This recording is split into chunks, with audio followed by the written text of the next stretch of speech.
Nicho Hynes, welcome to the pod, man. Thank you very much. Good to be here. Mate, this is unbelievable. In Sydney at the moment, MRK Studios absolutely put on a clinic for us. This new studio is unbelievable. So this is the first time I've been in here. Yeah, it's beautiful. Good spot. Mate, thanks for making the trip. I really do appreciate your time. How was the trip? I know we were chatting last month. Were you in the States? I was in the States. Yeah. I went to America for 2 weeks. It's different, very different. Was that your first trip over there? First time, yeah. This is my first time going over to a country that's not like third world. So I've been to Bali, Thailand, Papua New Guinea for footy. Yeah. Going to America was a very eye-opening experience. LA was just crazy, just full on, very full on. I don't think I would ever go back to LA. Yeah. I just sort of feel sorry for them. Like, there's a lot of homeless people there. There's just in the streets, it's full of tents with homeless people in it. Is that like Skid Row? Is that what that's called? I don't know. In Hollywood somewhere, it was just full of it. And the people, I just don't really get the people. They're just not my type of people. With all due respect, they have their own way of living, and they weren't very welcoming at times. But I went to Austin. Austin people, beautiful, great time there. ACL Festival, unreal. How was that? Who was playing? Who did I see? I seen Flume, Diplo, Pink played that night. Red Hot Chili Peppers played on the Sunday. So there's some good people. I didn't make it to Red Hot Chili Peppers. I got a bit too carried away and ended up going home early. But all in all, great experience. And then come back, went to Derby on the weekend. Had a ball, first Derby day, and I reckon I can go back there every year. Mate, you sound like you've had a big few months. I have. I've drunk a hell of a lot. Yeah, no, you deserve it, mate. It's time to get back into routine. Yeah, well, you deserve it. Congratulations on everything you've achieved in the last sort of 12 months, and a matter of fact, the whole journey, which we'll touch on today. But I was listening to Den and Kemp's podcast with you that you did like 12 months ago, and it was at a time where things were really working. You're playing well at the Storm, and you sort of didn't want to leave, get this contract offer, and that was where the podcast was at. And then the next 12 months has unfolded. Are you pinching yourself, or are you? Yeah, so much. Like if we sat down just after that podcast and you told me that we'd be sitting here again today after having the year I did, winning the Dally M, I would have took that in a heartbeat. And I just can't believe it, to be honest. It took me a few days to sink in that I just won the Dally M. And to sort of sit back and reflect. I've got a mindset coach who I'm going to have a little retreat in a couple of weeks and reflect and start again and set new goals in that, which I'm very excited for. But so I've sort of had a little bit of reflection myself. He's massive on me reflecting on my own in my downtime, and I've done a little bit of that, which put a smile on my face. I was really happy with what I've able to achieve, and went back and I put goals on the computer, and I think I looked at them once over the season, and looked at them again, and I ticked majority of them off, which is unbelievable in itself. And I can't thank my teammates, my family, my coaches enough for how they've put me into work this year, and it's paid off a little bit. So plenty more hard work to go there. Mate, it's unbelievable. It's your credit to yourself and everyone else around you. That you were saying then about your mindset coach. Is that like who is it? If you're happy to divulge. So he's an old mate of mine. His name's Jared Brown. We played a little bit of footy together growing up, and then sort of went our own little separate ways. Not because we weren't mates anymore, it's just that we didn't really have much in common anymore. Like, he sort of went down his path of doing, he bought a gym and done his stuff and PT and whatnot, and he was kicking goals in his own area, and then I started going well in my area, and I had to move away, and I didn't live on the coast for 5 years or whatever it was. And then, funny story actually, I was making my NRL debut for the Storm in the Central Coast. And I went for a swim. I like to go for swims on game day, and I went for a swim because he lives in Terrigal. We were staying in Terrigal, crossed the road, and as I was crossing the road to go for a swim that morning, I bumped into him and his new girlfriend at the time. And turns out that was the first time we've seen each other in ages. And then it was like a meant to be moment, because from that day on, we started to sort of touch base again, slowly started working together, and then now he went into the space of wanting to be a mindset coach, influencer, in that sort of area. And then I was like, I want to do it. So when I was leaving the Storm, I knew there's going to be so much more outside noise and pressure on myself because at the Storm, there was no media down there for us anyway. It's the way I feel like you'd know. Yeah. And I didn't have to deal with that attention at all. And coming here, I was just like, you know what, going to be a halfback of a Sydney club, coming from the Melbourne Storm, there's going to be so much more attention on myself. Even just the people in the street, you don't get much of that in Melbourne. And then here I was just overwhelmed by it all. So I was like, I've got to work on something else other than just going to the gym and running on the field. Huge. And I listened to a lot of Dan Carter stuff before that. And he was just saying, like in his podcast, that there's only so much weights you can do or how many laps you can run, but it all starts in your mind, and that just resonates with me and in me and my mindset coach. And I just started doing stuff with him, and I was doing about three sessions a week with him. And I loved it. I just loved it, and I don't think I would have been able to have the success I did if it wasn't for doing all that sort of work. That's crazy, man. Yeah. What's it like? So when you left Storm, yeah, you sort of preempted that you knew the pressure was going to be coming and got onto it before. Yeah, straight away. Yeah, I just knew that. There's always been that talk about people leaving the Storm don't go as well as they do when they're at the Storm, and I reckon that's a bit of a myth. You got Greg Inglis, Israel Folau, Cooper Cronk left, like all these players who are great players, and they went on from Kilda. And there's just been a few players that have gone elsewhere, other clubs, and probably didn't go as good as what they were. Not having the system around them. Yeah, exactly right. It's not their own fault, but and then I started hearing that about me, and when I was in contract negotiations, there was this other clubs talking about that as well, and I was just like, you know what, screw you guys. And I want to work on that because I know it's coming. It's just going to come. It's just what happens here in Sydney. They talk about rugby league 24/7. The media don't really like doing positive stories. They're all about the negative ones. And so I was like, I want to get on the front foot. I know I've got the playing ability, but I've always been a worrywart, a stress head, overthinker.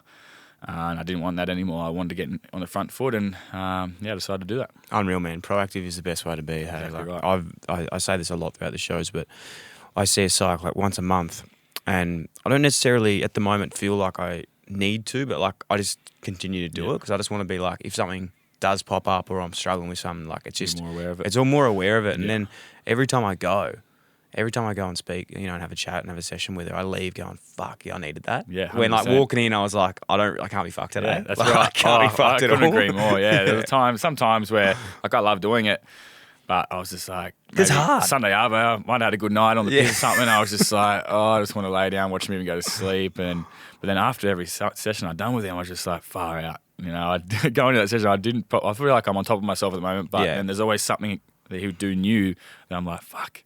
Yeah, maybe I do need to recognise that a little bit more. I always relate it to like going for a swim. Like sometimes you don't want to get in the water because it's cold, but as soon as you put your head under, you always go, fuck, that was so good. Yeah, you're walking away going, fuck, that was amazing. Unreal, man. Hey, mate, I'd love to chat about your story, mate. It's honestly, pretty inspirational. When I say pretty, it's incredibly inspirational.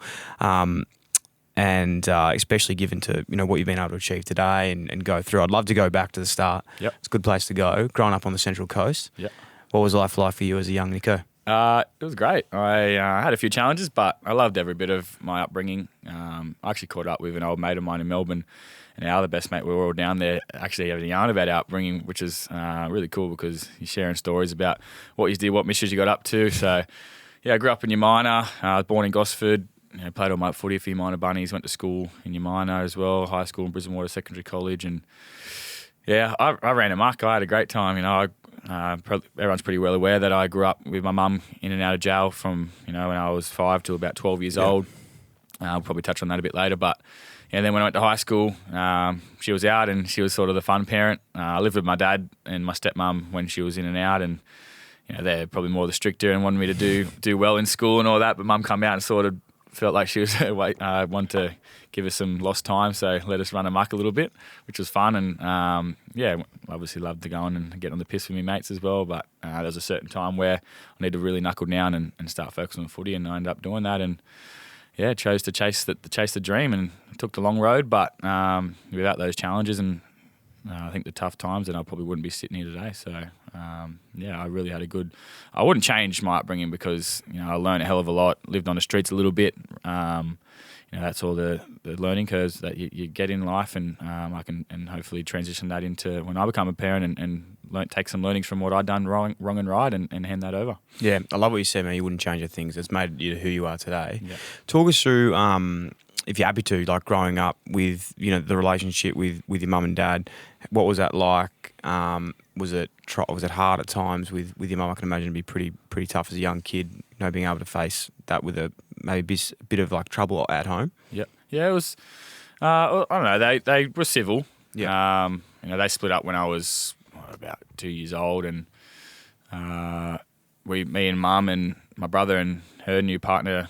I think when we were about 3 or 4, moved up to Maitland, lived on a farm, and then unfortunately, my mum's partner at the time was a truck driver and fell asleep on the wheel and died. And so that brought us back to the coast. But in that time, every second weekend, Dad would come up, pick us up and take us back to the coast and spend time there. But yeah, once that happened, when he died and moved back to the coast, so we were sort of just staying at Mum's house still, and we'll go on the weekends and that back to Dad's, and they were always civil. They were all right. Mum and my stepmum had an up and down relationship. Sometimes they'd get along, sometimes they wouldn't. But then, when Mum started, when she got a bit in trouble and did go to jail, we'd live at Dad's, and and then every time she'd come out, we'd try and go and spend as much time as we could with her. But it wasn't long in between drinks before she kept going back. But once she got out around year 7, I think she was out and stayed out, and Dad and my brother would stay at my mum's full time because she had a little house with a cabin at it, and he was a bit older than me, so he needed his own space, and I'd go week for week. So I'd go 1 week at Mum's, 1 week at Dad's, and just keep doing that. That was a bit annoying. I was living out of a bag pretty much my whole upbringing, but like I say, it is what it is. It's happened now, and I wouldn't change it for the world. And they were pretty civil, and all my mates enjoyed being around both parents for different reasons. My dad was my footy coach, and all the footy boys loved hanging out with Dad because he's a bit of a larrikin. And then Mum loved to have a good time, so they loved going there and would have a few house parties and that whatnot. But so both things had good reasonings to be where I wanted to be, and I wanted to live at both of their houses. I felt bad if I would say, no, I want to stay at Mum's this weekend, or I want to stay at Dad's this weekend. So just done the week to week, keep it civil, and I loved it.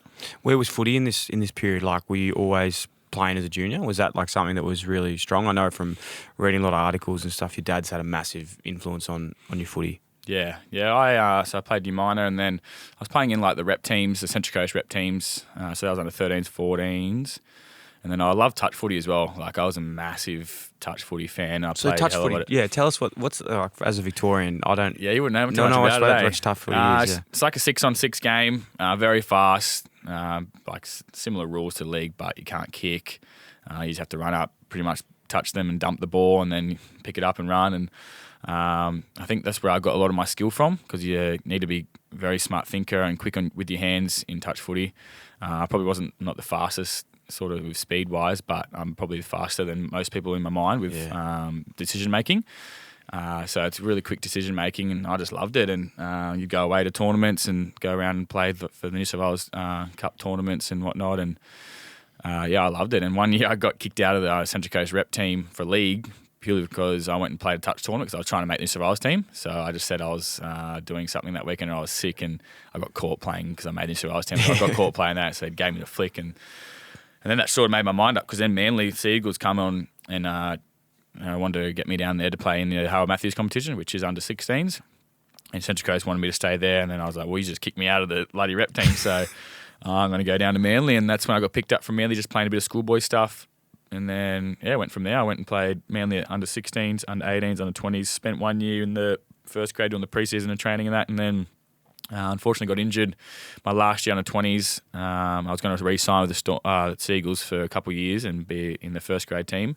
And then I got injured, and they sort of said, no, we don't really want to look at you anymore. And then I had to venture out somewhere else. Fucking hell, it's crazy. Like, so I'm sure you're aware of how it works in AFL. Like, there's a draft. And it still rattles me to the fact that, like, with league, you can just go to a team and sign as a young kid. So how does that actually work? So you are there in their area? Is Central Coast sort of a feeding ground for Manly? Sort of. Like, we had a recruitment officer by the name of Dave Warwick who from the Central Coast, and he recruited a lot of Central Coast boys, because Central Coast is like was a big heartland of rugby league, like massive, and it was such a good competition. So a lot of Central Coast players got picked up and either went to Manly or Newcastle, because Manly and Newcastle are like the closest teams to us. But there'll be the odd player who would get picked up by Bulldogs or Para or whatnot. So our guy was from Central Coast, the recruitment officer, so we got a lot of us down there. And then, but Central Coast would often have, so Knights would like sort of not buy the area, but would run a junior system through the area, so it would bring our players into their area. But then by the time I think I got to Manly, the Roosters ended up getting involved with Central Coast. So then the Knights and Central Coast broke their partnership, and then the Roosters jumped in. And the Roosters have been with them pretty much ever since. So if you play in the Harold Matts SG Bore, when you're about to go into 20s, you'll go down trial with the Roosters, and if you're good enough or they sign you on a contract, you'll go down the Roosters instead of going to the Knights or Manly. Manly offered me first, and I was like, yeah, I want to go give it a go. And I know if you know Tom Trebojevic. Yep. I played a bit of school footy and that with him and a couple others, and I thought I'd go reignite our little friendship and footy partnership. So went and played there.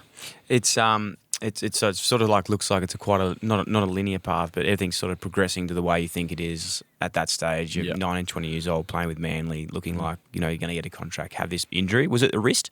Yeah, it was my hand. I did all my ligaments, broke my wrist and my thumb all in like pretty much the one go. And usually you'd be out for a couple of weeks, but it sort of set me back for about 12 to 16 weeks. I was like, all right, just a little hand injury. Yeah. Set me back that long. But in saying that, it wasn't just that. Like our under-20s team, I think, come last that year. And I was hoping to play in the Australian Cup. I debuted in the reserve grade, and that's when I played like one of my best games. And then Trent Barrett, the head coach, said, right, we'll keep you in reserve grade all year. And then the next week, the reserve grade had a week off, and I think it was a rep weekend. So when it's the rep weekend, everyone has a week off. And the 20s had a catch-up game because they missed a game, and they go, oh, Nicho, can you go help the 20s out and play with them this week? And that's when I done my hand. So I was out for the rest of the year. That was probably about a quarter of the year done. And then when I done that injury, I would come back for like the last 5 weeks, and then they said, no, see you later, pretty much. Would you expect that? Was it something that were you like maybe at that age, like I knew I wouldn't be, but were you mature enough to at that stage to think it was coming, or did you think you were going to get another year? Yeah, I don't know. Like after I just done the whole preseason with the NRL team, and then after the preseason game, I played my first preseason game with the NRL team. That's when they said, all right, we're going to look to sign you for 2 years. And then I was like, yeah, fuck, let's do it. Like, this is my dream. I want to sign my first NRL contract. Let's go. And then after the year happened, my manager sort of tipped me up saying, well, we might have to look elsewhere at the moment because they put it on hold, and then you got injured. So it's probably not going to look like what we thought it was going to look like 6 months ago. And then I was a bit impatient. So I was like, what's going on? What are we doing? And my manager said, look, we might have to start off in a New South Wales Cup team and train part-time with NRL. And I was like, no, I don't want that. Because when you're under 20s, you're following around the NRL team was holding cup. So every game you're playing before NRL and travelling around Australia. Yeah. And you're just thinking, next steps, it has to be NRL. Like, look at me, I'm a bloody superstar now. I'm following around NRL, getting to do what they do, getting massage, getting all this cool stuff. And every 20-year-old in that system thinks that the next step's just got to be NRL. But I learnt quickly that it wasn't. And a lot of players probably that's when they lose their dream because they're in transition. They don't think that they have to go through reserve grade. They think you're just going to go straight there.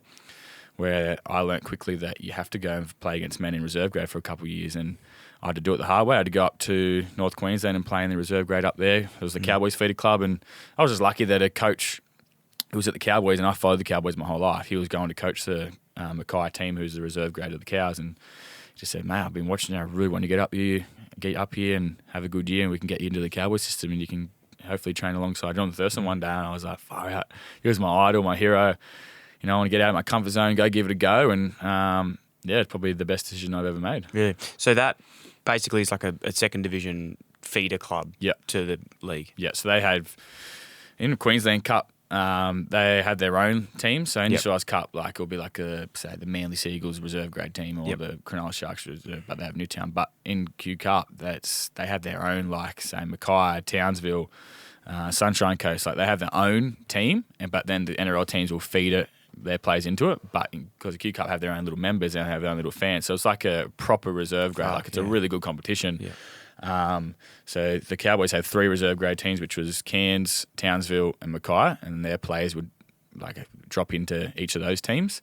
And I was just like, well, I'll go give it a go because I've loved the Cowboys, and if I have a really good year, I might be able to work my way into it. But our players don't have any training with the first grade team. Right. So we just do our own pre-season, our own weekly training, and then on a Friday, the Cowboys NRL players will drop back, we'll do our captain's run, and then we'll play that game, and they'll fly back to Townsville and be located with the Cowboys team. So, we'd done that all year, and it took me two full seasons there before I got my gig at the Storm. Unbelievable. So what happened how did you get from the Storm from there? Like how did it all sort of transpire? Yeah, well, I think it was my second year, 2018, we had a shocker year. 2017, we went all right. 2018 we had a shock year, but personally I had a better season because 2017 is when I had all my off-field drama, a bit of depression and all that sort of stuff, which we'll probably touch on. 18 was when I had my head clear. I was playing really good footy in a pretty crappy team, losing team. But then the Sunshine Coast Falcons CEO see me. We had a country round and you come to the pub. We all, like both teams went to the pub after just to interact with all the country people because they had a country round every year in the Q Cup. And then Chris Fennery come up to me and said, mate, we're looking for a half. Are you interested in coming to the Falcons? And I was like, well, yeah, for sure. I'd love to give it a go. And I knew they had the connections with Melbourne Storm. And then told my manager and he got onto him. And then turns out they were going to offer me the preseason down in Melbourne. And I was like, there's no way in the world I can turn down the preseason. And Adam O'Brien, who was the assistant coach at the Storm, now the head coach at Newcastle, rang me up and said, mate, we've been watching some of your footage and I know we're only going to offer you the preseason at the moment, but Billy Slater got offered the preseason, never left. Brody Croft got offered the preseason, never left. And, come down and work hard. Who knows what could happen? And I was like sold because, with negotiating that little tiny contract with the Sunshine Coast, I already had someone from the Storm calling me.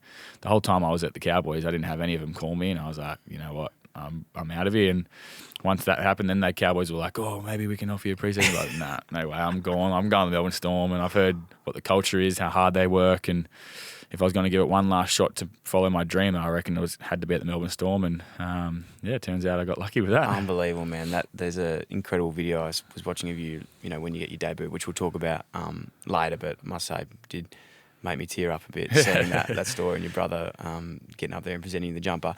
Let's go, I think what makes that and give context to how special that was. Can we talk about 2018 and obviously the trials and tribulations that you sort of went through when you weren't at your best? When did you that was 2017. 2017. Yeah. I moved away at the end of 2016 to go up for the 17 preseason and I had a girlfriend at the time, moving away from home. I thought it was going to be a lot easier than it was. Not heaps of money. It didn't really come from much money anyway, but I didn't really know how much the expense was going to be actually getting away, moving home. This is up to Brisbane? This is up to Mackay. Up to Mackay, North Queensland. And I did work with the NRL doing just going to school, teaching them how to play footy and whatnot. And that job wasn't going to start until pretty much footy season started again. So I didn't have a job when I first got there. I was struggling to find work and my money was running out real quick. Obviously I have to pay rent for the first time, do shopping, buy petrol, all this sort of stuff. And then come home for the Christmas, went back up, still struggling a little bit. And that's sort of when it all come crashing down a little bit. It hit me that, I don't know if I'm going to be able to do this on my own. So I had to ring up my dad and borrow some money off him.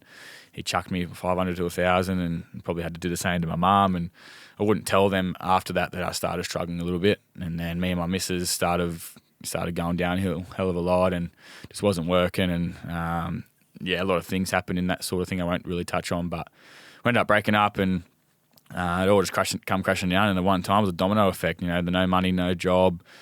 Me and the girlfriend just split up. Pretty much my first love, just split up. And then I think I didn't really realise that at the time, but everything that happened with me mum and other things in life, it all sort of, I don't know how to explain, but I went to a doctor and he just said, look, everything that's happened in your life before, you'd never really resolved.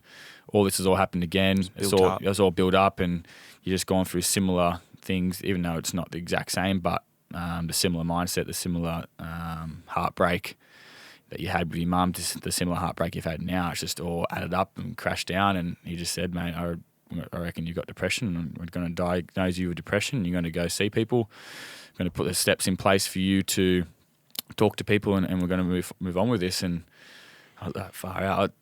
For some reason, I had a lot of embarrassment at the time. I went home and just started bawling my eyes out to my roommate, Aaron Booth, and he's just like, what's up? And I said, man, I've just been diagnosed with depression. And he said, it's okay. You're going to fix it. I was like, no, I'm embarrassed. How can, the popular kid at school, I had a lot of friends. I was the footy player, all the footy players at school, probably the same as you in your school. They're all the popular kids. They have a lot of friends. They get the girls. I was just like, how does that, I go from that to this, I don't want to walk the streets anymore. I don't want to go be seen by anyone, but no one knows what's going on. But in my head, I was just like, I don't want to go out. I don't want to go see near anyone. Just the embarrassment. And I was just so upset that could have happened to me because I just had no idea what it was and what it meant for me to move forward. And like you were saying before, like when you were going to see your psychic, whoever you see, you just feel like every time you go there, you're sweet. But then afterwards, you're like, oh, I needed that. Every time I'd go there, I felt like the late days leading into it to go see the counsellor, I was like, no, I don't need it anymore, But then going in and then they make me feel and recognise what actually is happening. I'm like, oh, okay, this is why I come to see you. And then, but the first person I seen, I was sort of like, I don't really know if this is working for me. And then the second person was a bit better. And then that off season, because I had a bit of an up and down time in that part, and that off season I went home and had a massive reunion with all my best mates, and it was silly because I got on a bit of the party drugs and drunk and got on a massive bender that whole weekend, and everything come crashing down again a couple of days later, and I was back home, back where me and my ex-girlfriend used to hang out, seeing all these memories come flooding in, and yeah, that one of those days I went to work with my dad and I was just bawling my eyes out all day because I was having a bit of a come down, all the memories come flooding back like I just said, and Dad was like, what's going on, man? Like, what's hitting you? What's going on? I said, honestly can't explain to you, like I just don't feel good one little bit. And then I went home that day in that Arvo, and that's when a bit of suicidal thoughts come to my head, and for some reason I was just walking around at my mum's house, and there was she had this little bloody shed with tools and all these sort of things, and I was like, I think I was looking for a rope, but whether I would have done it or not, like it's just for me to have those suicidal thoughts in my head, I was like, what the fuck is going on here? Like, could come to realization a couple of hours later, like that's what I was just doing. I said, nah, this has got to stop. And then went back up to Mackay after that off season, and the captain of the club, his name's Tom Murphy, sat me down and just said, mate, you got to do this properly. You got the world at your feet. You're a young lad. You got all the skill in the world. If you give this a proper go, you won't ever make NRL if this is still hanging over your head. And yeah, he's pretty much told me that I can pull my head in, like told me some harsh truths. And yeah, that's when I started doing it all properly. Instead of thinking I could just beat it on my own, I went and done the counselling properly. My roommate Aaron Booth helped me out a hell of a lot. I probably wouldn't be here right now if it wasn't for him, living with him, and decided to screw my head on, do it all properly. And yeah, I sort of done it, started playing good footy again, and yeah, worked out that I could really give it another crack, and I did. Mate, it's unbelievable. Honestly, really appreciate you sharing that story, and the amount of people that would benefit and relate to where you were at and what you've been through, and the people you've probably saved by telling that's credit to yourself. Well, that's the goal. When I do tell the story, I don't really tell it for sympathy. I don't want people to, talk to me about sympathising for me, but I just want to inspire people, and people are going through the similar things, and they know they can beat it because I did, and can still chase the dream no matter what dream you have. I really love the part that you were saying about when you first diagnosed with depression, you're a little bit embarrassed about actually think like, what the fuck, why is this coming to me? Yeah. You see your first person, you see your second person, not really connecting with them, but it takes time. It's like going to like a gym or, watching a movie. You're not going to like every movie you see. You're not going to like every person you meet. You got to find the right match for you. Right, like, was that similar for your process for yourself? You had to find the right thing. 100%. And there's going to be things in life for people that some things, like you were saying, just don't work for you. But you just got to keep grinding away and finding what does. And yeah, it took me a couple of goes to get the right one. It took me probably a hard talking to from my mate Tom, and then I finally did find the right person, and I probably put things in place outside of not just a counsellor, but instead of going and getting smashed on the weekend because I'm feeling down, go and have a nice dinner with your mates, or don't go out as much, train a bit more. So I just had to find what really suited for me. Yeah, I still have to do that. Like, that's why I hired the mindset coach, because he's made me so aware of so many things and so many awarenesses that I didn't really know of until I dug deep internally and finding out what I need to do more.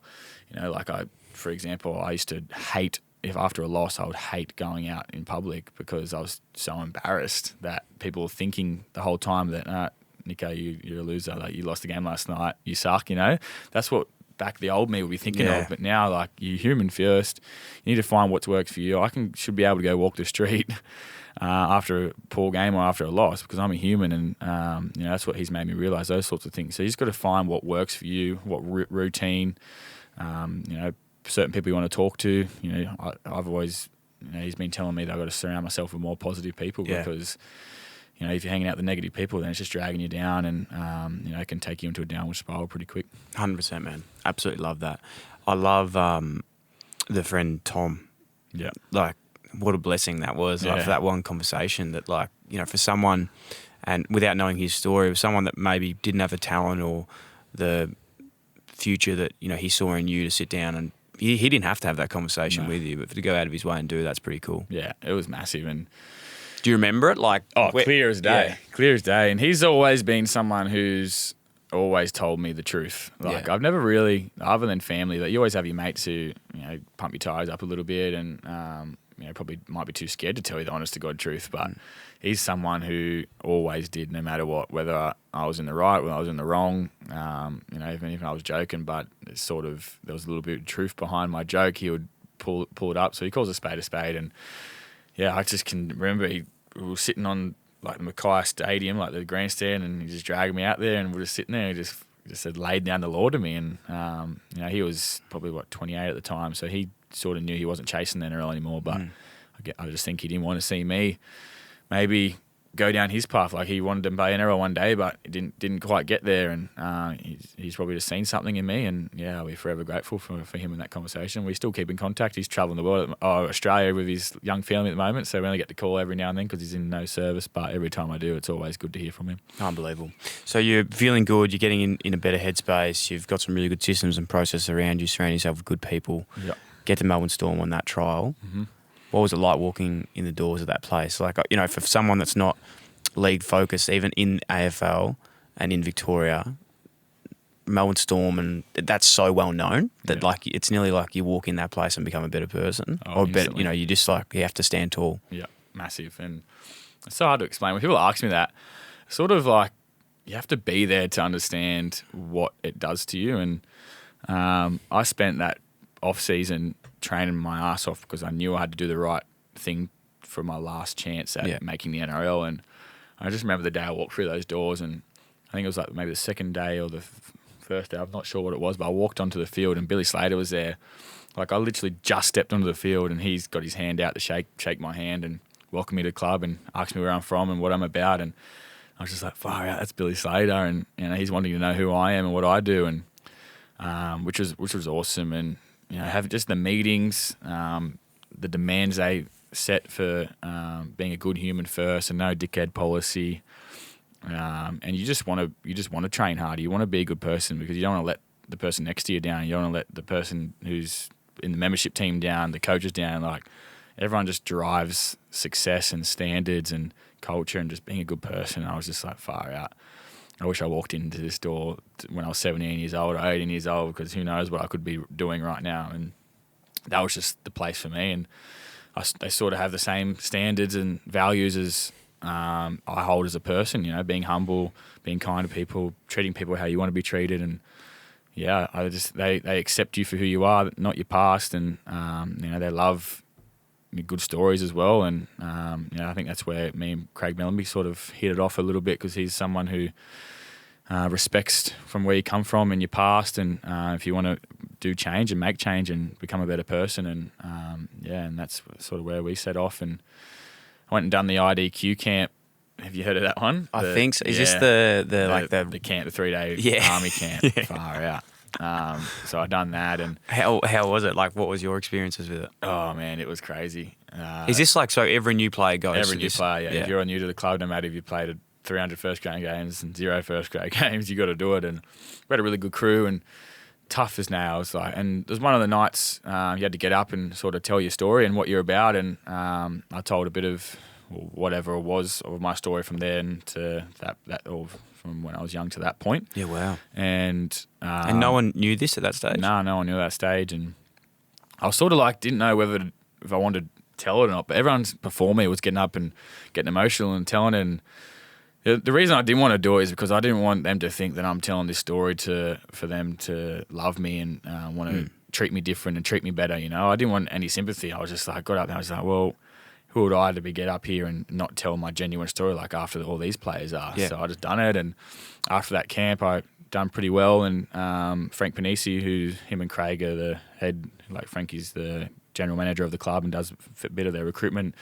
come up to me and said, well, that's the last thing you do of the preseason before Christmas break. Yep. And then he came up and said, mate, Craig has really liked you. Love what you've done on that IDQ camp. Would like to invite you back after Christmas. And I was like, oh, yes. Like, that was just the cherry on top of that preseason. I learnt so much. I reckon I've become the better player I've ever been in that 6-week period. And then after you've just been tortured for 3 days, ready to go home and eat shit and sleep, he come up and they told me that, and I was just like, that's one of the first goal ticked off. I wanted to be invited back, and got invited back. And then come after that little Christmas break, went back and done the Geelong camp, which was torture as well, because in that Geelong camp, it's all about like the main team and the reserves like going at it. It's all footy. Like there's not much just little skill blocks anymore. Yeah. It's 13v13, going at it. Match play. Getting ready to pick who's going to be in that 17. And so all like the trial guys who got invited back, well, pretty much me and just a couple of young fellas who were contracted to the Storm, just off to the side, just running MAS blocks the whole time. And I was just like, far out, why don't they invite me back here? I'm just sitting off to the fucking side doing this fitness block the whole time. But in saying that, like, you learn mental resilience in that point in time as well. I still give it to my old trainer, and when he congratulated me for the Dalium or whatever, he always goes, or whatever successful something happens now, he always goes, see, mate, all those running laps in the Geelong camp back in the day, it's all worked out for you, hasn't it? And I said, you fucking bastard. But, yeah, and then after that, I got sent away back to the sunny coast just to play reserve grade, and they said, look, we'll see what happens over the next few weeks. We'll bring you back down for a trial, but go back, kill it there, and we'll see if we can sign you. And then I done that. I went back and probably played the best footy I've played. And I got a phone call one day with Frank saying, mate, we're going to sign you not only for this year, but for next year too. And I was like, yes, this is it. And then that was probably the best phone call, bar the debut, that I've ever had to my dad. And I called him first. Whatever it's got to do with footy, I'll call him first no matter what. And yeah, there was a few tears, and I was just waiting for that day for my whole life, and just to be able to give that to him, who's just been my footy rock the whole time. It was something I can remember forever, for sure. Unbelievable, man. To be where you were like 2 years earlier to that, and then getting that first contract, it's just like leaps and bounds, just keeps coming. That's right. Well, yeah, like I said, in the off season, I had to prepare, because my manager warned me, everyone warned me about going down to the preseason. So that off season, I just made sure I stopped getting on the piss. Just train my absolute ass off. So because I knew it was going to be my last chance, and I always back my ability to be the best player I can be. I just needed to sharpen my tools in have the things in around real areas. Yeah. And so that I'll put it down to that off season, that when I went down to the Storm, and then I prepared well enough to go down there and train the way I did to put myself into a position where I can get signed. And lucky enough, I did get signed and moved down. And once I got signed, I was like, far out, now I just want to play first grade. I'm sick of being the tackling pad, and lucky enough that year, a couple of injuries happened and I got to debut. Yeah, I don't know if I'm going way too weird on this, but I'm like massive on just like law of attraction, like manifestation, and just you put something out there and seeing if it achieves. But knowing your story and with the debut, like circling the round that you wanted to debut, and then like that comes to you. Can you like tell that story? Because I feel like there's something else at work there, like that power of the mind. I'm like man. You too. Yeah. I'm a bit of a big believer in law of attraction, and everything happens for a reason. And in the preseason, so when we were in the preseason, they put us Falcons boys up, who the reserve grade boys put us up in a hotel in the city, and we'd get a tram in. And the draw came out, I think it was like mid-December, just as we're about to finish the preseason sort of thing. I only had a couple more weeks left. Draw came out, and I don't even know why. I probably shouldn't even have been having a look at the Storm draw.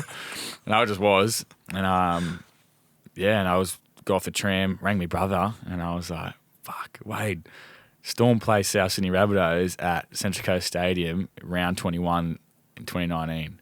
I said, I'm going to make myself be picked for that game. And he goes, oh, all right, go on then.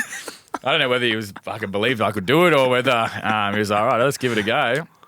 And and then that year come when I started living down there, playing down there, training, the game was getting a bit closer, and I was like, fuck, I'm no chance here.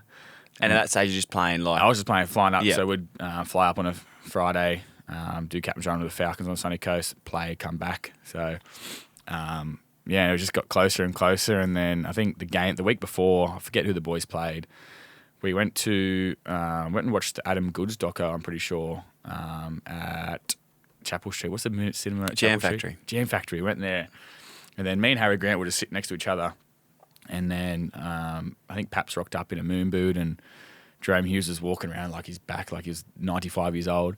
And me and Harry were sitting in front of this mirror, and then Money yells out and goes, "Nicho, stop licking your lips." And I was like, "What the fuck are you on about?" I thought he just thinks I was looking myself in the mirror. Yeah. And he goes, "Nicho, stop licking your lips. You're going to play this week." And I was like, "Fuck, what's he talking about?" And I was like, "What's he on about, Harry?" He goes, "Oh, I don't know." And then he's seen fucking Paps in the moon boot. He goes, "Oh, look, Paps in the moon boot." I don't know how Jerome's back is. And I was like, yeah, whatever. This isn't going to happen. This is too good to be true. And then the next day, rocked up the train, and Hughesy's back still no good.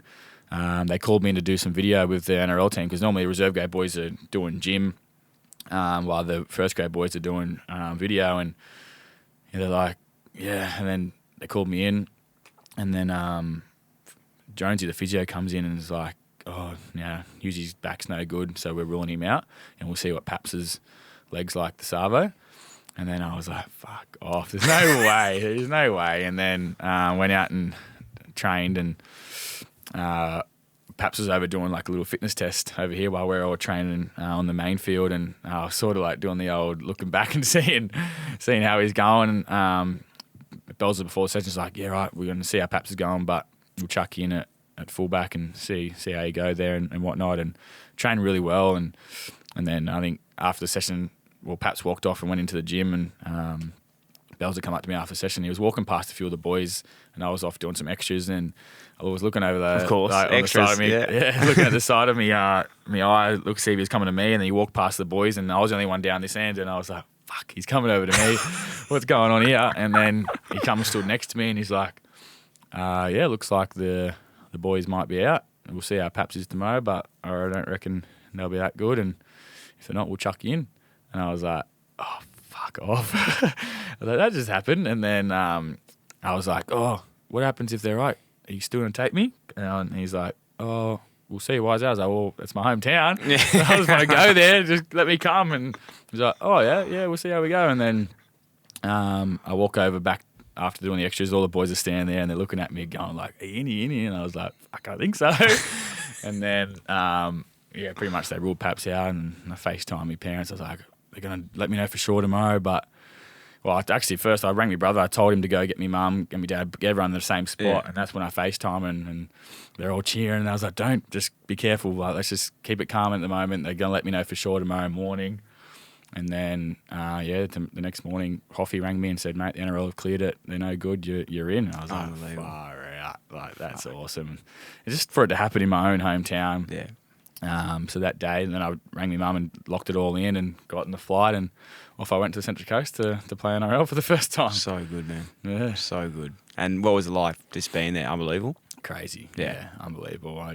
We got there, I think it was a Friday night, Saturday morning, done captain's run, got my fam to come watch the captain's run, and then after that went and had lunch with like all my best mates, and at that lunch I sort of jumped up and thanked them all for believing in me and never doubting in me and being there for me, which is really a special memory I have. And huge. They were all pumped, and went back to the hotel and calmed down, and I was ready for the game on Sunday, and I had like a whole section of the stadium just full of like my best mates, and I remember running out, looking down there, and they're all going nuts, and then after the game getting to run down and jump into them, and it was so special. And then grabbing my mum after and giving her a big hug. Nothing will beat that. So good, man. Absolutely unbelievable. Cool. Very cool. You're saying with the Storm as well, like with the community and like the boys there and everything. Am I wrong in saying that was a time when you really started to, or not started to embrace, but really got around and learnt more about your Indigenous heritage, like with Adokar? Yeah. Is that right? Or was it before that as well? Yeah, before that. Yeah. But going to the Storm, and I knew Joshy beforehand, but not heaps well. Yeah. But then when I got the Storm, we just clicked, and I've never seen a more proud person of his heritage and of his culture and being an Aboriginal man. Like, I've obviously seen it from afar of how proud people are, but seeing up close and personal and how much he loves who we are and representing his culture, it was just changed my life, really. Like, I was already a proud Aboriginal man, but being a fair skin, the lighter side of the black side, I was not embarrassed, but I didn't speak about it too much. I had a lot of doubters around me, so going to see him and hang out with him and like the Melbourne Storm is so massive on culture and representing who you are and being able to go out and do things and represent the Aboriginal jersey, because there's only a couple of us there. So me and Josh, and I think it might have been Brenko 2020.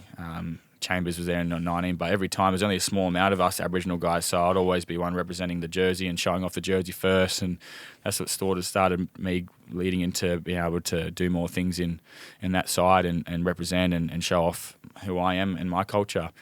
And every time, Josh, he would always say to me, mate, no matter how black you are, you're always Aboriginal. Like, they can't take that away from you, and you can be the whitest bloody wall of paper and you're still black. So no matter what, you're black. If you're black, you're black. And that just stuck with me forever. And I got to learn a hell of a lot off him, and even going into All-Stars camp this year. Yep. That was unbelievable. That changed my life as well. And so growing up, like, people would only really not found out about it. Like, I always knew I was Aboriginal, but Mum going to jail, interacting with some proud Indigenous females in jail.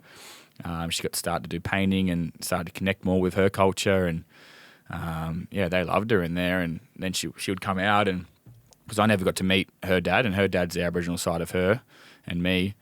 She got taken away from her when she was young, and so we never got to know much about it. And Mum going through everything she did with the death, and then going to jail, and not being able to see her, to sit down and have a proper conversation with her about that side of us. And I remember in year 7 or 8, I met an Aboriginal man named Bruce Terrere, who I met through high school, and I started seeing him do all the dances at school and connected with the culture. And one day I remember just seeing him painted up dancing, because we used to have these talent shows and that, and he'd done that, and I was like, "Far out, Bruce! I want to come do that. I want to be a part of it." And he would teach me, and I'd do it all with him, and I loved it. And it was sort of a moment where I just remember walking around the corner seeing it, and I was just like, "Far out, that's awesome!" And it was like a law of attraction sort of thing where I was just dragged. It was like a meant to be, where I got dragged into that area at that point in time where I wanted to be more involved in my culture, and that's where I started a little bit. And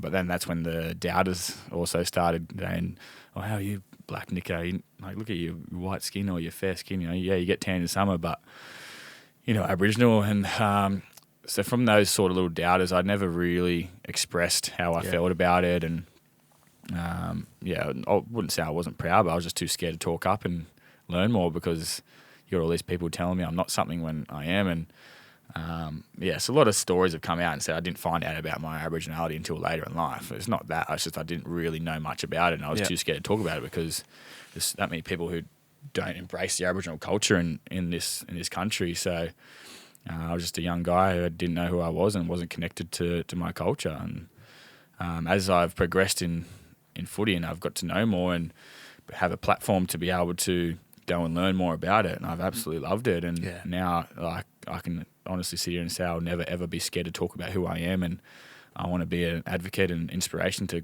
guys and girls out there who are like me, who aren't skin black, and they can still be proud of who they are and embrace their culture and inspire the next people. It's unbelievable, mate. It's unbelievable. The part, like, just everything really in terms of just finding out and being able to really embrace everything, which has been huge, especially with there's so many. I think Australia-wide there's a lot of issues at the moment, but how has it been in league? Like, through AFL there's been some serious racial acts over the past few years, and they're trying to get better and putting some really good reconciliation plans in place at clubs. But what's it been like in league? I think there's been gone through waves. Latrell and Josh have copped a fair bit, but I think they cop a bit because they're not scared to talk about it on their social media and the media, and they'll speak up and talk about it no matter what, because they're so proud, and they want the racist people to stop, and they want to cut racism in sport, and there's plenty of it still. Like the amount of comments and that go on social media. Yeah, it's fucked like this year in our girls All Stars team, Aboriginal girls, there was a few white skinned girls in that team who for me it doesn't fucking matter at all. But you'd have people commenting on it saying, how is this an Indigenous team when look at they're all white, and it come from some of our own, to be honest too. So yeah, it's hard, and you'll get people commenting now on some of the boys in the Australian team not singing the anthem. Saying they shouldn't be playing for Australia, they're not going to sing the anthem. But how can they say that when they have no idea what's the ins and out of the anthem, what that means to certain people, what it means, what they've gone through in their life. People just don't understand what Aboriginal people had to go through their whole lives. And so will the racist comments and the racism ever stop? I can't answer because I actually don't know, and I don't think it will. There's always going to be people out there who are jealous. I think racism comes from a lot of jealous people. And what Adam Goods and a few other people have gone through in the AFL, it's just fucking unbelievable. Like it just shouldn't happen. And I don't know if rugby league's that bad, but it's just got to stop in all codes. And how we do that, I don't know. I don't have the answers, and hopefully we can find some answers. But I would love for our Indigenous leaders in sport to be able to do what they want, say what they want without getting picked on. Yeah, for sure, mate. I think it comes back to not just Indigenous people, but just Australians in general, just banding together. I think, it's hard for me to comment because I'm not Indigenous, but it just comes back to education, really, making sure people are well aware across it. And there's been some incredible people in the footy, especially in AFL, like Eddie Betts and Adam Goods, that have, changed the course of the last couple of years with what they've been able to do. Emotionally having to wear that on themselves, we need to all stand up together and keep going with it. It can't just be on a couple of people to do it. Eddie's a good advocate for it. I actually, when I was living in Melbourne, we'd have mob nights at Eddie Betts' house. Yeah, it's unbelievable. Yeah, we used to. Is that through because with the connection with Lyndall? Connection with Lyndall. There you go. There's your shout out, Lyndall, if you're only listening. She wanted to make sure that I said something about her. So connection with Lyndall, and then she got me involved with Eddie, and we'd have all mob nights. All the AFL boys would go there too and just spin some yarns, have some dinner, which is awesome. He's massive to be a part of, and I love hanging out with his family. And just speaking on the culture side, I think in New Zealand they teach. I think it's like you have to learn Māori culture in New Zealand. That's the Indigenous New Zealanders, and I just think it should be I wasn't taught anything at school. The same thing has to be here. I reckon they should have a curriculum, whatever it's called, that you have to sit there and learn, Aboriginal language or learn more about the Aboriginal culture. I just think a lot of people love seeing the Tongan culture. They're doing the Tongan, what the dances they do, the Samoan boys, the Māori. Like, I love seeing the way they go about their business. At the Sharks, we did a big cultural day this year and learnt so much more about the different cultures we have in our team. And I just think all those cultures are so much more respected than the Aboriginal culture. So I just think, like you said, educating yourself more on the culture, and then that's the right step or the first step in the right direction. Well, having conversations as well. Like I've already learnt so much today by even just sitting down with you, and I've played with a heap of guys. But I think it's just be curious, ask questions, that's right, sure. and go from there. One thing as well, which is incredible that I know you were doing a little bit of with the Storm, were you running like mental health like chats? Yeah. During what were you doing there?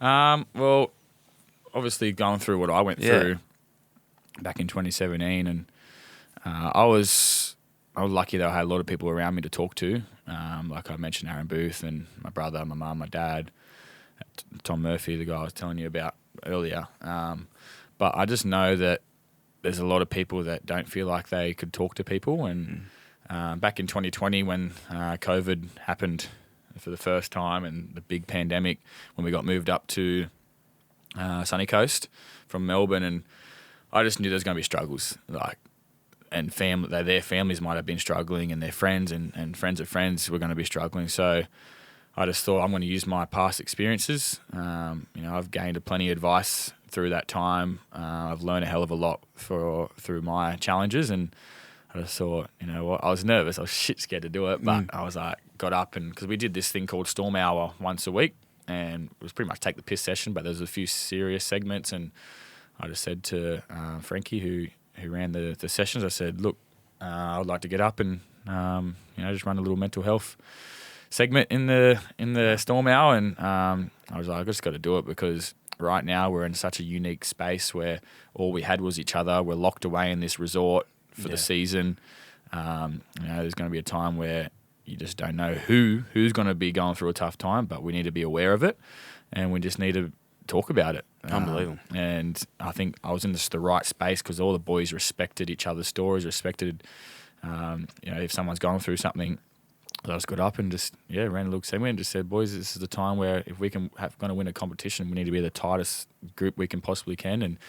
And whether you're playing first grade in the week that's 17 that week, or you're not, whether you're nowhere near playing first grade, whoever, because the people who aren't in near first grade still need to train at their best for the 17 that's going out to play to win the game of footy that weekend. And we can't have anyone down, and we can't have anyone not mentally there.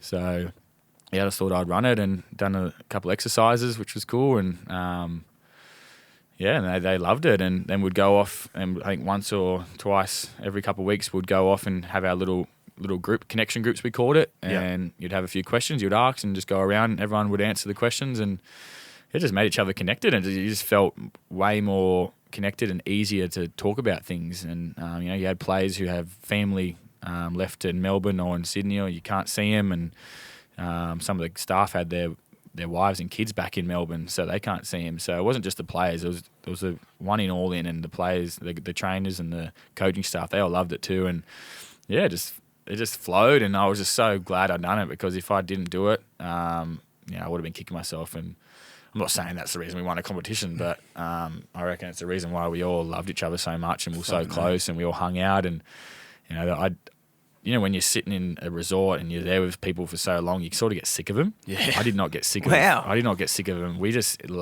enjoyed our company so much. We just played all these different games, cards. Like, it was just one of the best experiences of my life. And that didn't stop there. Going into 2021, I still done the same thing, connection groups, and I got up and told a few different parts of my story just to set the room and set the boundaries, and making sure that you can go into those connection groups and not feel like there's any boundaries. You can go out and speak whatever you want to speak to, because you're in such a safe space, and we're not going to tell anyone about it. This is who we are. This is our bloody bubble. You're not going to be fucking laughed at. No one's going to tell anyone this story you're about to tell us. So I would sort of set the tone straight away, because I'm not embarrassed, or I'm not scared to talk up, because I want to change lives. And we done all that, and super grateful, because that sort of I learned how to talk about my story in front of people, and now I can transition to talking about it in front of random people, not just people I know. And so I could tell this story every day of the week if it's going to change just one person's life. No, it's absolutely incredible. Were you surprised, like, from telling your story, and you think, fuck, this is going to be huge, and then you realise that other teammates have got other shit, and you just go, how the fuck did I not know this about each other? Like, everyone's got something to really share. Yeah, that's right. And the reason it sort of kicked off was because, I don't know if I should mention your name or not, but one of our main players put up a story of his nieces or his family, something, and I replied, "Oh, that's awesome, bro! I love that." And then he goes, "Yeah, man, missing them so much at the moment." And I was like, "Whoa!" Like, he had his missus there, he didn't have his extended family obviously there, but this is coming from like one of our main players of our team, who's so popular amongst the boys.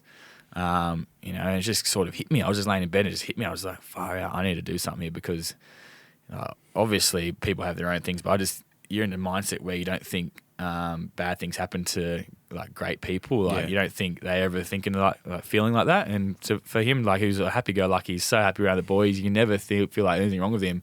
For him to message me that and feel safe to do that around me, it's like, well, I need to make a difference. I need to go out and make sure all these boys know that you can talk to me about it. You can talk to anyone about it. And the exercises I said, righto, boys, I want you to put your head down and put your hand up if you're missing someone right now. Pretty much everyone put their hand up. And I said to the player, I hope you don't mind me doing this, but this person's missing this person a hell of a lot. Hand him up if you knew what he was going through. Not one person put their hand up and knew that he was missing his family.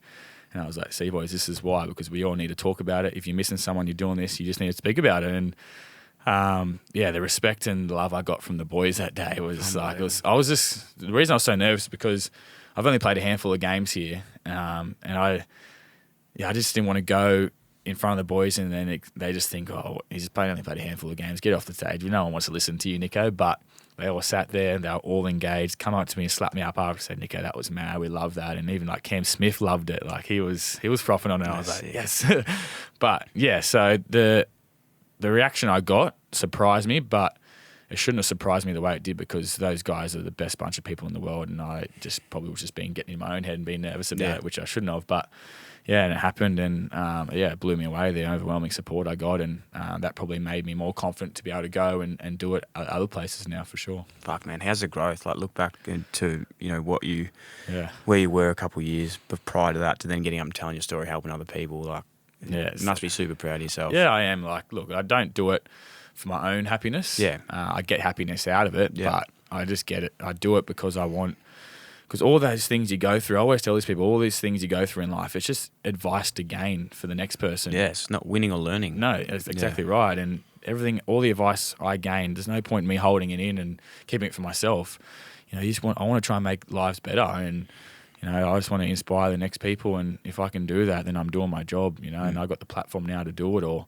So it's just given me a hell of a lot of confidence to be able to go do it. And I'm just glad that I've sort of made out to be the person I've wanted to become, this mad, nice footy player. But I want people to recognise me as the footy player. I want people to recognise me as the human that's going to try and change lives, for sure. Fucking oath, mate. I absolutely love that. It's like good human first, good player second. That's right, 100%. In saying that, though, I think what's been a credit to yourself is the whole day we've talked about you as a person. When you've just won a Dally M, we haven't even spoke about footy yet. Like, that's what you should be extremely proud about, and that's what people want to do. Yeah. In that, though, I do want to talk about like the move from Storm. I know publicly you didn't probably your opinion on this, but did you actually want to leave? Like, I know being at the Storm, like it's one of those places, as you said, the connections there sounded like you were fucking absolutely loving it, but other people were knocking. Other clubs. Was it a hard process to turn that up or stay? Yeah, it was. Once I made the decision, I was like, far out, what have I done? But so it goes back to when I won the premiership, when I was on the bench, obviously didn't get on the field, I was very aware. I was in the 17, got the premiership ring. I was a big part of the year. That squad in that year. And then it come to round one the next year, and we played our trials, and I was going to be on the bench. And I was just happy to do that. Like, I was just wanted to be in the 17 each week. I didn't want to play reserve grade again. And then Harry Grant got injured in the trial game. And then I think at the time, Craig Billman didn't really back me, because Brendan Smith was going to have to play a full game at hooker, but he didn't think he was going to survive it because he's a little fat turd. But anyway, nah, just kidding, Brendan. But he just didn't think he was going to last 80 minutes at hooker, which is a tough gig, playing hooker at 80 minutes. And so Harry got injured. So Belzer didn't really back me to be able to play hooker in the NRL at the time, which was pretty. I agree with it. Looking back on it now, at the time I was like, no, I can play it. I'm bloody tall. I've never played in the middle before. Like, it's not really my position. So he's like, look, mate, pretty much Harry getting injured has probably hurt your spot of being in our 17 this week. So we're going to get a hooker, another backup hooker to go on the bench. Then I had to go play reserve grade that week, and I was just ringing like my dad, going, fuck me. I never made it aware to anyone else that I was annoyed about it, because that's not the culture you have. You've got to be annoyed, though. Yeah. So I rang Dad and I was like, fuck, I've just been in the grand final team, got a premiership ring, now I'm going off to fucking play reserve grade round one. I was like, no, what's going on here? Like, I might need to go elsewhere. I might, but I'll just hold it out. Played reserve grade that week, and then I think so reserve grade started round 2 of the NRL season. The boys won and they went loss, and then I played well in reserve grade, and then I think Paps ended up getting a head knock his first one. And they're like, yeah, Nicho, you're going to be playing first grade this week against Penrith. That was going to be the grand final rematch. And I was like, yeah, sweet, let's go. Played fullback. Paps was back the week after. I played really well in that NRL game, and then I didn't leave the team again, but I went back to the bench, and I started playing a bit of hooker, a bit of lock. I'm not sure if you know all these positions, but I was just playing everywhere. So I was back in the team, didn't leave the team, and then we went on this big wing streak, and then Paps ended up hurting his shoulder. So I played a couple of weeks at fullback. I think it was about 4 weeks. Then he come back, and then Munster was out, so I played 5'8", and that's when Paps got his massive head knock and was out for a very, very long time. And that's when I started playing for a fullback for pretty much the rest of the year until Paps come back, and we'll swap and change it. But at at that time, I started playing like the best footy I've ever played, and that's when people started talking about my contract, and I was like, because I was enjoying it so much, I was like, yeah, look, I'll probably come to terms I'm going to have to leave the club so I can reach my full potential. I'm like, I want to be a coach one day, so I love game planning. I love picking teams apart. And I was just really, really enjoying being a main member, like being a part of the spine, like the main member of the Melbourne Storm team. Yeah. And I was like, far out, I'm going to have to leave so I can get this somewhere else, get this feeling again. And then we kept winning and winning and winning. I was just playing great footy, and as I was starting to make my decision, I was like, far out, I don't know if I want to leave. Then I had the meeting with the Sharks. And this mid-season as well? Because you guys did the trades. Like, yeah. So I was doing this mid-season. I went and visited the Broncos, spoke to the Warriors, went and seen the Sharks, and that was the best meeting I've had, and I loved that. So ended up signing the Sharks, and then a couple of weeks later, just kept playing really good. Did you tell the team? Yeah, I got up in front of the team, and I had to do it really quickly because the journal ended up finding out, and it was like the NRL 360 show, and they were about to release it, and I was like, fuck, I had to scramble everyone together and do it quickly. But so once I'd done all that, and then probably a month later, once it's all sunk in and I'm leaving, I was like, oh no, I don't know if I made the right decision. But in my head, I knew I did because Belser said, look, you probably won't play first grade, play reserve grade again, but you'll be in our team. I just can't promise you a starting spot.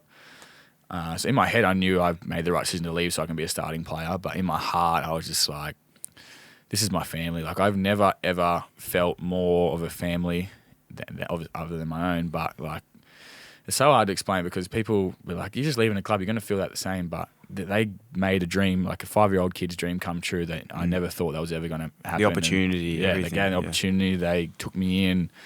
The connection I made with them, like, it was just unbelievable. And, knowing that I was going to leave. And then when Pap's come back into the team and me and him were sort of swapping and changing, I'd start, then he'd come on, I'd finish on the bench, and then eventually he ended up getting the fullback position. Then I played a little bit in the halves, and then I went back to the bench. Then I was like, all right, this is the reason why I'm leaving, because I just don't feel like I'm a bench player anymore. Yep. I don't want that to sound arrogant at all. You got to be, though, don't you? Yeah, I just knew that I was probably my time on the bench was done, and I wanted to spread my wings and go and try and reach my full potential and be the best version of myself I can be. And I could have done that at the Storm easily if I was starting all the time, but I could never reach full potential coming off the bench. And I just had to back myself. I looked at what Paps was doing, Money, Husey, and I was like, well, I believe I can do that. So I'm going to go out and just give it a go and go out on a limb and try it. And once when Paps come back and I was sitting on the bench and I was like, yeah, right, I'm not really a bench player. I reckon I'm glad I made that decision now. And then after our celebrations when we lost that prelim, the Mad Monday, and we went on like a little 3-day or 4-day team trip down to the Gold Coast after the Sunny Coast. And I remember I drove back from Gold Coast to Sydney, and I rang Lyndall and I rang a couple other people, my mum, and I was like, far out, have I made the right decision here? Like, I was driving back, tears coming down my eyes, going, far out, I'm just about to leave all my best mates and this beautiful club. But I had a few nice moments with like Craig Bellamy, Frank, and the club after I was leaving. And once I got to Sydney and started training and that, I felt like I was home again. But it was one of the toughest decisions I've easily had to make in my life, for sure. Yeah, I love that it's a hard decision because it's probably an easy decision to stay and be comfortable and know that you're going to get paid and be at a good club and be with your mates. But to actually challenge yourself and go, no, you know what? I want the ball in my hands. I want to be playing the whole game. I want to be the man. Yeah, and then to sort of go how it did, like, it must be pretty special. What do you reckon that was the biggest thing, the way you played this year, just knowing that you were getting backed, like having that support, just going like, nah, you're our guy? Yeah, I think so. Like at the Storm, I was training in multiple positions, didn't really have a spot, filling in centre, fullback, half, lock or hooker. But no, the first conversation I sat down with Fitzy in his office when I got back to pre-season, he just said to me, look, I want to make you the best player in this competition. I want you to win a Dally M. Do this, do that. And I was like, whoa, he goes, why can't you do it? And I was like, far out. He said that the year before. Literally, like, it was, November or December going into the year, he sat me down in his office and said that exact thing. Like, I want you to be a Dally M player of the year in this club, in this team. And he's backed me since day one. Craig Bellamy backed me. And then going to Fitzy and knowing how much, like, he loved the way I played and he's going to back me as well, I was like, far out, I can't wait to play for this guy. And yeah, and he said that, and then I walked out of that meeting, and I was like, fuck, he's off his head. There's no way. And then I always look at the Cameron Munsters, Smith, Slater, like all the best, James Tedesco, Nathan Cleary. I look at all these players and I respect them so much, and I've never seen myself be in the conversation of how good they are. Like I'll always, like secretly, I'll always back my ability. Whenever I come up against them, I always say to myself, I'm going to outplay this guy, and I'll back myself to be as good as them. But I just never expect externally people to talk about me in the same breath as those guys. And yeah, and then after I walked out of that meeting, and then I sort of rang my mindset coach, and I was just like, this is what he's just said to me. And he goes, yeah. And I was like, what do you mean? He goes, well, why can't you do it? And I was like, and he just said, I want to leave you on this. Why? And then he just hung up and said, like, why can't you do it? And I just sat there and just went, fuck, there's no real reason why I can't. I was going to put my head and my ass into it and work hard and work hard on my mind and all that sort of stuff. And yeah, I just fucking was like, you know what? Let's do it. And there's one conversation I had with Craig Bellamy that resonated with me before I left. And he said, mate, no matter how good you get, you can always get better. And he said, the best thing about Cameron Smith, Billy Slater, Cooper Cronk, like they won premierships, Queensland, Australia, they reached their full potential, but there was always something they wanted to be better at. And the day you stop wanting to be better and train hard, that's the day you have to give it up. And then every single time I was at training, I just remembered that exact conversation. And if there was a time where I was just like, fuck, I can't be bothered going and doing extras today, I won't get up and do a stretch tonight. Like I just think about that conversation and I just go, you're an idiot. You need to be the fucking best possible version of yourself for this team. And I set goals that I want Fitzy's first year to be successful. I want the club to realise that they made the right decision in signing me. So I want to pay the faith in them. So I just, that whole preseason, did not train under any sort of limit that I should have been training at. And I just kept working hard and working hard on my mind, sticking to a solid routine, eating better. I just wanted to make sure I did not leave any stone unturned to be the best possible version of myself and for the club that has just signed me and backing me to be a starting halfback that I've always wanted. And yeah, I just done it. And round one, I was a nervous wreck and didn't play that great. And after that, I just sort of kicked on. It's incredible, isn't it? Like, because you can easily... And I think as a young guy, I definitely had that sort of mindset of like, all right, I've made it. You know, I'm on a list. This is the best. And I didn't have that enough to go like, no, you got to keep going. This is actually when the hard work starts. Yeah, exactly. But then, once I left footy and I sort of was like, fuck, you probably cooked that experience a little bit. I heard this sort of thing once and I was like, think of where you want to get to. And then they're like, think bigger. Yeah. And then they go, think bigger again. And then think bigger again. And it's like when you do that, you might go, for example, I'm like, I want to be, have a podcast and have it full time. And it's like, no, I want to be the biggest podcast, best sports podcast in Victoria. Sure. It's like, well, no, I want to be the biggest sports podcast in Australia. Yeah. And it's like, well, why can't I be like the biggest exactly sport? Right. Like it actually can't. So I love what you're saying. You can just like keep going. A lot of the time we just cap ourselves. Yeah, for sure. Just cap it. I see a lot of young guys who come through and whether it's at the Storm or at the Sharks, like, they're just happy to be there and happy to wear the gear around and be around town, like people knowing that you're a Sharks listed player or you're a Storm listed player. Well, I just never wanted to be that. I never wanted just to be happy to be there. I just wanted to make sure that no matter what, that I'm going to get the best possible person, best version out of myself, and I won't settle for anything less. And that's exactly what you're saying. Like, why can't you just go and be the best at whatever you're doing, whether you're a bricklayer, a chippy, podcaster, footy player, like.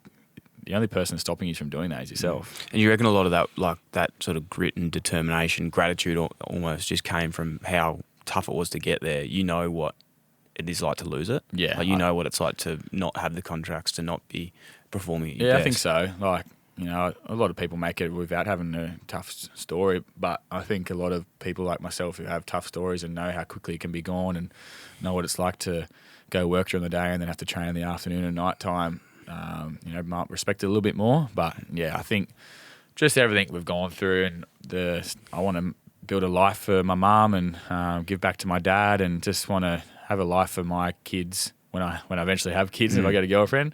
I just want to have a life for them that they're going to not have to worry about hopefully money or, if their parents are split up or one of their parents going to jail. I just wanted to make sure they have a life that I didn't have and try and set them up. And, I think, it's just a lot of extra motivation. Just seeing my mum go for what she did and the smile on her face, when I hugged her for my debut, I just never wanted that to go away. And I just want to keep making them proud and just doing what I can for them and my brother and now my nieces. So, there's a lot of motivation into it. But, I just know how quickly it can all be gone and I don't want to go back to a 9-to-5 job right now. So good, man. What's on that topic of thinking bigger, what's your thoughts on this next season? Have you been planning for it? You said you write down your goals, you're going to regroup on that stuff? Yeah, for sure. I've got this retreat we're going on. Yeah, so what's a retreat? Coach. Yeah, where are you going to go? So we're going up to, he said it's like an hour north of Newcastle. It's just this little, you could say a farm, but little place out there. It's got all these different little things, like probably a sauna, ice bath. The guy who runs it's a physio. And then there's just acreage and that. We'll go to different little spots, probably just have some real heartfelt conversations. My mate Aaron Booth's coming down. He's at the Titans at the moment, who had a really serious knee injury. So he wants to come and do it and get involved in that sort of thing. And we'll just sit back, reflect, go over the season, and then probably do a day of reflection, move on from that, and then go into a day of what's next, the goals, and you got to move on pretty quickly. We'll just have some heartfelt conversations, set some goals, set some standards of where we want to be and what we want to do. But it's not only on field, it's definitely off field. I've got plenty of things I want to put in place. I want to start a foundation, so I'd love to do that over the next year or two. So I'll probably put some things in place for that. And just keep looking at the bigger picture, keep moving forward. I don't want to just be happy and rest on my morals. I don't want to be sitting here just thinking, I'm a Dally M player. Like, I can go in and just do that. It's just going to happen. There's no way in the world it's just going to happen again. And players are going to be coming for me. I need to work out how teams are going to come after me, and I need to work a way around all that sort of stuff, which is pretty exciting. Like, I've probably never really had a footy team come after me as much as I have this year. So it's going to happen again. And just need to stay humble and keep working hard, and I reckon we'll set some boundaries on doing all that sort of stuff. I think work mostly off field. I want to do, like I said, a foundation. I want to join a mental health, hopefully try and be an ambassador for a mental health organisation, which would be cool, and just put things in place that's going to make me happy off field. Unbelievable, man. What you said before, like, pressure is a privilege as well. It's exactly like you've earned it. Yeah, so cool, mate. I cannot thank you enough for today. Honestly, I loved seeing you from a distance and hearing your story, but to actually meet you genuinely is an honour. So I really appreciate it. I'm going to be fucking smashing the Sharks this year. I've got to pick a team. I was like, it's from Storm, I won't tell Papsy this, but like, it's too generic for me to go from Melbourne because it's like in there. So I was thinking, where's somewhere we can go, but the Sharkies might be the team. That's like me when I moved to Melbourne because Richmond were flying. Oh, you don't go for Richmond? No. I lived in Melbourne. Yeah. I lived in Richmond, and I was like, I'm not going to come down here and jump on the bandwagon. So I actually started going for Carlton. Did you go for the Blues? Did you? I'm a Carlton man now. There you go. My dad was a Carlton man. Really? And then I remember I come down and I started meeting Eddie Betts and hanging out with him, and he was playing for Carlton. And I was like, you know what? I'm on the Carlton bandwagon for sure. And I didn't want to go for a team that were already up there. I wanted to go for a team. And that's when they were probably really shit. That's when they were at one of the lowest. Yeah. I actually met Cripper over in America, in Austin. Big dog. So I had a beer with him and had a couple of yarns with him, which was cool. Now I like him even more. So he's a Brownlow, which is even better. I was a bit filthy they lost that last game against Collingwood, wasn't it? Oh, that's flat. Yeah, that was the only game I went to for the year, to be honest. I'm sort of a bandwagoner now. Yeah, but I don't go to a lot of games, but mate, they're gonna be unbelievable next year. It's a really exciting time to be a Blues supporter. Beautiful. Yeah, love it'll be good. So you're gonna have to jump on somewhere like Storm. I'll be jumping on hard. Don't worry about that. Yes. No, mate, I appreciate it, mate. If there's anything we can do to help out, we will with it. But can't thank you enough for your time, bro. Being extremely generous, incredible stories, super. I think a lot of people are going to listen to that and be fucking absolutely. Really blessed. Hopefully we can link up and mate, we will be. Don't worry about that. 100%. I appreciate your time. Thank you, very brother. much. Cheers.